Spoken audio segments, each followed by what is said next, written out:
चलो आज का हमारा टॉपिक है इंग्लिश ग्रामर में एब्स्ट्रैक्ट नाउन। किसी को पता है एब्स्ट्रैक्ट नाउन मतलब क्या? किसी को नहीं। चलो मैं एक्सप्लेन कर देती हूँ। उसकी डेफिनेशन लास्ट में लिख देना ये सब कुछ।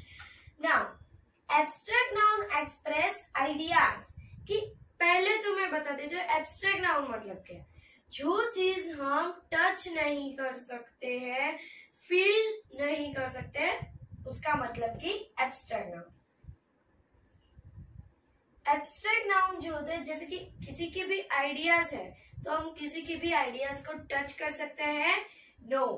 फील कर सकते हैं, नो। नाउ क्वालिटीज, किसी की क्वालिटीज को हम टच कर सकते हैं। यस मैंने कल ही की थी। मेरा फ्रेंड क्वालिटी खा रहा था ना, तो मैंने उसकी क्वालिटी ले ली। मैंने टच करके ली थी। वो क्वालिटी खाने की, कैंडी खाने की बात हो रही है। ये जैसे कि कोई भी है, जैसे कि मैंने बोला यू आर बैड बॉय, तो ये तेरी क्वालिटी है। समझ में आ रहा है? वो वाली क्वालिटी की बात हो रही है, खाने वाली क्वालिटी की बात नहीं हो रही है। नाउ थॉट्स, किसी के भी विचार, એટલે સોચેલો મનમાં હોય કે આપણે કોઈ દિવસ કોઈના હાથમાંથી છીણી શકીએ नहीं। ऐसे सब थिंग्स होती है, उसे हम कभी भी नहीं टच कर सकते। फ्रेंड को, जैसे कि फ्रेंडशिप, फ्रेंड को टच कर सकते हैं, बट फ्रेंडशिप को कभी भी टच कर सकते हैं, नो। मूवमेंट, मूवमेंट जो होते हैं, किसी को भी मूवमेंट को टच कर सकते हैं, नो।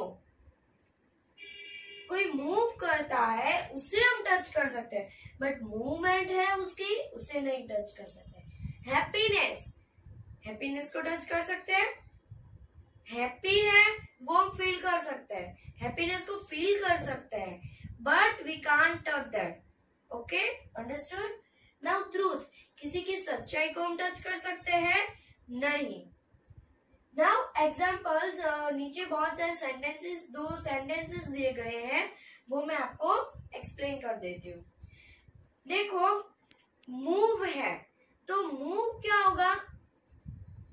मूव हमारा एब्स्ट्रैक्ट नाउन नहीं है। मूवमेंट है या मूव एब्स्ट्रैक्ट नाउन है? मूवमेंट, क्योंकि हम मूव को तो टच कर सकते हैं, कोई मूव हो रहा है उसे हम टच कर सकते हैं, बट किसी की भी मूवमेंट को टच कर सकते हैं, नहीं। Then look at over here. We did not pay any heed to the move या movement of the car coming from the opposite direction या directness। तो क्या आएगा? चलो कोई बताएगा मूव या मूवमेंट आएगा? No one. हमारा आंसर आएगा मूवमेंट, सॉरी मूवमेंट आएगा, क्योंकि मूव जो है वो एब्स्ट्रैक्ट नाउन नहीं है। जो एब्स्ट्रैक्ट नाउन है वो हमें टिक करना है, अंडरस्टूड? एब्स्ट्रैक्ट नाउन नहीं है मूव। मूवमेंट जो है वो एब्स्ट्रैक्ट नाउन है, मूवमेंट को हम टच नहीं कर सकते हैं, इसलिए। तो क्या आएगा? Movement. Now movement of the car coming from the opposite direction या डायरेक्टनेस। मैम फिर से समझाओ ना, मैं पानी पी रहा था ना, तो पानी का आवाज है, मेरे को नहीं समझ में आया ये वाला सेंटेंस। कौन सा? ये फर्स्ट वाला? मैम ये लास्ट एग्जाम्पल। मैं नहीं एक्सप्लेन करने वाला हूँ। क्यों यहाँ पर ध्यान नहीं दिया अभी? क्यों? मैंने बोला ये एक्सप्लेनेशन करूँ तो कुछ काम नहीं करना, पानी भी नहीं पीना है। एक्सप्लेन कर दूं, बाद में पियो, नो प्रॉब्लम। ये डिड नॉट पे, देखो ना, of the car coming from the opposite direction या डायरेक्टनेस। कोई शूटेबल आपने कभी भी देखा है डायरेक्टनेस शूट होता है या नहीं होता है? डायरेक्शन शूट होता है। Okay, understood? डायरेक्ट या डायरेक्शन दिया है तो क्या आएगा? Direction, understood? तो अभी डायरेक्ट या angry with himself for his recklessness या रेकलेस, कि वो एकदम एंग्री था या एंगरमेंट। एंगरमेंट तो कोई सेंटेंस पे शूट नहीं होता, तो क्या आएगा? Angry he. एंगरमेंट कभी भी आपने देखा है?